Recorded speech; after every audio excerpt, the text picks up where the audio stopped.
Magandang araw kaibigan! Tuloy po kayo sa Felicidad's Channel.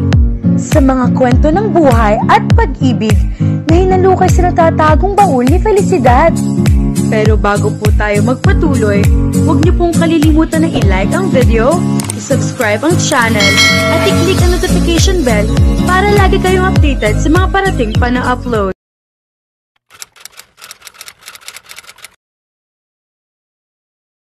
Oh no, bulalas ni Kelly. Naalala niya ang anniversary nila ni Matt ng araw na iyon. Dali-daling kinuha niya ang cellphone at tinignan ng oras. 2:00 na ng hapon. Hindi kaya masyadong halata na nakalimutan niya ang anniversary nila kung ngayon pa siya magpapadala ng text message dito. Bahala na, nag-type siya sa keypad. Happy anniversary, I prepared something special for the two of us. Daan ka sa apartment mamayang dinner. Napangiwi siya sa pagsisinungaling niya.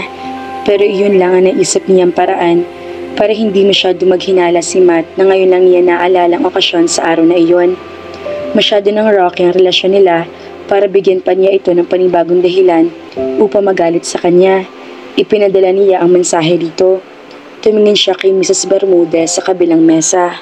Ito ang may-ari ng concept agency na pinagtatrabahuhan niya bilang sekretary. Mahigit 2 taon na siya sa naturang manpower agency. Nilapitan niya ito. Excuse me, ma'am. Ma'am, pwede ba ako mag-lunch break? Kanina pa nga kita pinagbe-break, pero mas pinili mong tapusin ang trabaho mo. Sige na, kumain ka na, Kelly. Iiling-iling na wika nito. Thank you, ma'am. Kinuha niya ang bag niya at nagmamadaling lumabas ng opisina.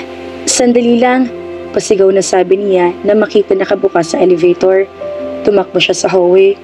Dahil sa bilis ng pagtakbo niya, ay para siyang itinulda papasok sa loob ng elevator. Hindi kasi agad kumagat ang mga sapatos niya nang pumreno siya. Nanlaki ang mga mata niya nang makita masubsob siya sa lalaking nasa loob. Oh no! Maagat ni tinaas nito ang mga kamay at hinawakan siya sa magkabilang balikat upang hindi sila mag-collide. Nakahinga siya ng maluwag, pero saglit lang iyon. Napansin kasi niya ang tatak ng white long sleeves na suot ng lalaki, Giorgio Armani. Imposible na itong elevator operator gaya ng una niyang inakala. Nag-angat siya ng tingin. Lihim na napangiwi siya na makita ang mukha nito. Pasensya ka na, wika niya kay Monty. Kilala talaga niya ito. Hindi nga lang niya alam kung kilala rin siya nito. Nakita niya ito na nagdaang taon sa birthday celebration ng kaibigan at dating schoolmate niya noong college na si Mai. Pero hindi niya ito roon una na-meet. Doon lamang niya nalaman ang pangalan nito. Maraming beses na niya ito nakita dahil sa building din na iyon ito nag-opisina. Hindi ito isang ordinaryong empleyado. May-ari ito na isa sa mga company offices doon, ang Overview Incorporation. Siniguro muna nitong study na siya bago nito ibinaba mga kamay nito. Expressionless ang mukha nito nang pindutin ang close button ng elevator panel. Nairita yata siya sa akin.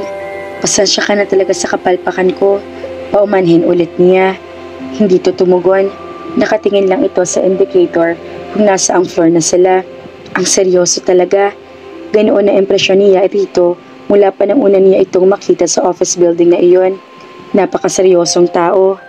Iyong tipo na kahit siguro batiin niya sa daan ay hindi ibabalik ang pagbati niya. Baka nga kunutan pa siya nito ng noo. Dahil nakatingala ito, ay ginamit niya iyong pagkakataon para pag-aralan ito. Matangkad ito. Nasa 5'11" siguro ang taas nito. Matikas ang pangangatawan nito.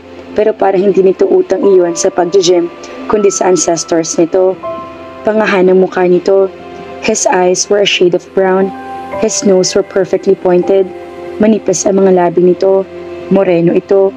Pumagi ang kulay ng balat nito sa kabuang itsura nito na lalaking lalaki. Para siyang natauhan ng bumukas ang elevator sa basement parking. Wala siyang sasakyan. Sa ground floor talaga siya pupunta, pero dahil masyado siyang naaliw sa kasama niya, ay nakalimutan niya yung pindutin ng button para sa ground floor. Naku, palpak ka na naman, Kelly. Lumingon sa kanya si Monty. Pakiramdam niya ay nagtataka ito kung bakit nakatayo lang siya roon.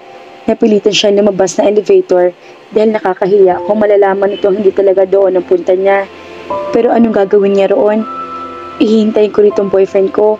Wika niya dahil nakatingin pa rin ito sa kanya na parang nagsisimula na ito mawirdihan sa kanya. Para nga naman kasi siya natuklaw ng ahas.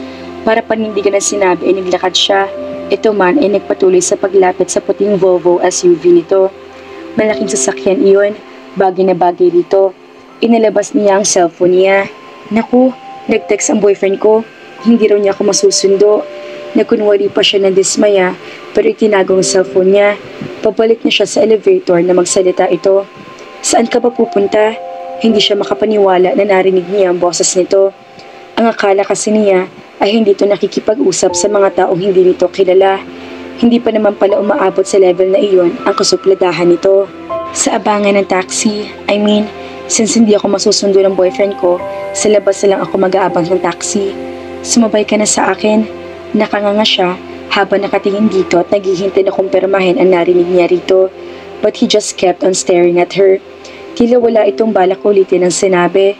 Tila sa pananaw nito ay napaka-estupido na ulitin ang kasasabi lang nito. No nonsense sa tao ang kaharap ko.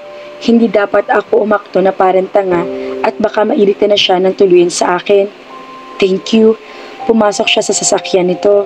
Isinara nito ang pinto bago ito umupo sa driver's seat. Inilibot niya ang paningin. Hindi ganoon ang sasakyan ni Matt o ng kahit sinong kilala niya pero komportable sa kanya. Baka gusto ko lang ang model ng sasakyan niya. Baka kung bibili ako ng sasakyan ay ganitong model din ang bibilhin ko dahil ito ituturo sa akin ng unconscious mind ko na gusto ko. A Volvo. Ako nga pala si Kelly. Putol nito sa pagpapakilala niya. Kilala mo ko? Isasabay ba kita kung hindi tayo magkakilala? He was still on smiling, kaya ang naging dating sa kanya ay minasabi na naman siyang nonsense. Nilingon siya nito nang buhayin nito ang makina ng sasakyan. Friend ka na fiancé ng best friend ko. Nagulat lang ako na natatandaan mo palang mukha at pangalan ko. Kapag kasi nagkakasalubong tayo, parang hindi naman. What do you want me to do? Say hi? Pinaandar na nito ang sasakyan. Ang sungit naman nito. Well, bakit hindi, diba? Would you like that if I say hi to you? Parang nais niyang bawian ang pagiging friendly nito nang muli siya nitong tignan. Wala siya nakitang kasungitan sa mga mata o mukha nito. Tila talaga hindi lang nito alam kung babatiin siya nito o hindi tuwing nakakasalubong sila sa office. Baka naman, katulad niya ay naisip lang nito na baka hindi niya ito natatandaan. Oo naman, tugon niya. Ang tagal ko na kasing curious kung bakit hindi ka namamansin. Namangha siya nang sumili ang bahagyang ngiti sa mga labi nito. It was just a half smile and yet, parang iyon ang pinakamagandang bagay na nakita niya sa buong buhay niya. Nakakaalangan kang istorbohin, parang palagi kang busy at nagmamadali. Iyon ba? Ganoon lang talaga ako. Kapag may gusto kong gawin, ang gusto ko ay magawa ko agad. Para hindi sayang ang oras. Nakarating sila sa hintayan ng taxi. Dito na ako bababa. Itinabi nito sa gilid ng daan ng sasakyan nito. Salamat ha, tinanggal niya ang seatbelt. Do you still remember my name? Oo naman, Monty Alegria. Tila pleased ito na alam niya ang buong pangalan nito. Ay sus, sino naman ang makakalimot sa pangalan ng lalaking kasing hot nito? Biniyaran ni Kelly ang taxi driver na naghatid sa kanya sa Mega Mall. Hindi siya nagpunta roon para nang kumain ng lunch, kundi para bumili ng anniversary present ni kay Matt. Dumaratso siya sa shop na natitinda ng men's apparel. She bought a leather wallet. Praktikal na panregalo iyon dahil magagamit iyon ang kasintahan niya sa araw-araw. Nang mabili ang wallet ay lumabas ulit siya ng Mega Mall. Wala na siyang panahong kumain. Mamaya na lang siguro, isasabay niya sa pagbili ng pagkain ay ihahanda niya sa dinner for two na pinaplano niya sa apartment niya para sa kanila ni Matt. Wala na rin siyang panahon na magluto pa, kaya magte-take out na lang siya. Ang balak sana niya ay lumabas na opisina na eksaktong alas 5, pero may pinahabol na trabaho sa kanya si Mrs. Bermudez. 6:30 na siya nakaalis. Dumaan siya sa isang restaurant at umorder ng lahat ng paborito ng kanyang kasintahan. 7:30 na siya nakauwi sa apartment niya. Nagpasalamat siya na hindi pa nangungulot si Matt sa text. Ibig sabihin ay on the way pa lang ito. Siya ang madalas na malit sa kanilang dalawa dahil kapag may usapan sila ay nagkakataon na nagre-request sa kanya ang boss niya na mag-overtime at hindi naman niya mapahindian ito. Nag-shower muna siya ng mabilis at nagbihis. Hinayaan niya nakalugi ang buhok niya para matuyo. Inayos niya sa dining table ang mga pagkain binili niya. Sa sala niya hinintay ang pagdating ng kanyang kasintahan. Binuksan niya ang TV para malibang siya. Isang series na mga lawyers and bida ang napili niyang panoorin. Nakakaaliw ang istorya niyon at napilitan ng dialogues ng mga characters kaya panandalian niya nakalimutan ng oras. Naalala lang ulit niya si Matt nang lumabas ang credit sa pinapanood niya. Bakit wala pa siya? Naisip niya baka ito naman ang nag-overtime. Baka expected na nito na malilate siya ng uwi kaya hindi muna ito nagpunta roon. Naghanap siya ng ibang mapapanood. Sumandal siya sa sofa, ilang sandali pa at nais na pumikit ng mga mata niya. She checked the time again. Mag-aalas 10 ng gabi. Bumalik siya sa kitchen. Umupo siya sa mesa at nangalumbaba. Malamig na at parang hindi na appetizing tingnan ang mga pagkain dahil kanina pa naka-expose ang mga iyon sa hangin. Hindi bale, iinit ko na lang mamaya sa microwave. Pero bakit parang sobrang tagal nang dumating ni Matt? Naalimpungatan si Kelly. Agad at tinignan niya ang oras. Nagpanik pa siya na makitang umaga na. Nakatulog siya sa mesa habang hinihintay si Matt. Hindi na talaga ito dumating. Bakit kaya? May nangyari ba dito? Kinuha niya sa sala ang cellphone niya. May isang text message siyang na-receive buhat dito. Don't bother anymore. I won't come. Tinignan niya kung anong oras ito ipinadala ang message na iyon.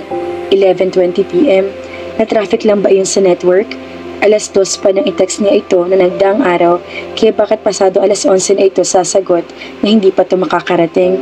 It was not logical, pero para napaka-imposible rin na traffic ang mensaheng ito dahil hindi naman down ang system ng telecommunication network na nagdaang araw. Ngayon lang din nangyari na na-delay ang message nito. Ang isa pang tanong na pumasok sa isip niya, bakit hindi nakarating si Matt sa supposed celebration nila na anniversary nila? Wala ito ibinigay na eksplanasyon sa mensahe nito. Basta sinabi lang ito na huwag na siya mag-abala pa dahil hindi ito makakapunta sa apartment niya. Para malinawan ang mga tanong sa isip niya, ay tinawagan niya ito. Matagal bago ito sumagot. Hello Matt, nagising ba kita? Ano sa palagay mo? Iritado ang boses nito. Hindi na siya nanibago. Mainitin talagang ulo nito lately. Madalas siya nitong inaaway ngunit iniintindi niya ito. May rason nito para mang-away. Aminado siya may mga pagkukulang siya rito.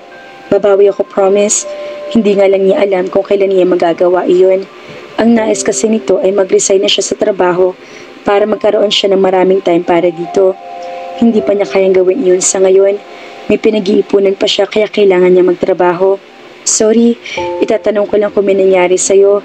Are you alright? Hindi ka kasi nakarating kagabi. Marahas sa bumuntong hininga ito. Wala. You're okay? I'm perfectly fine.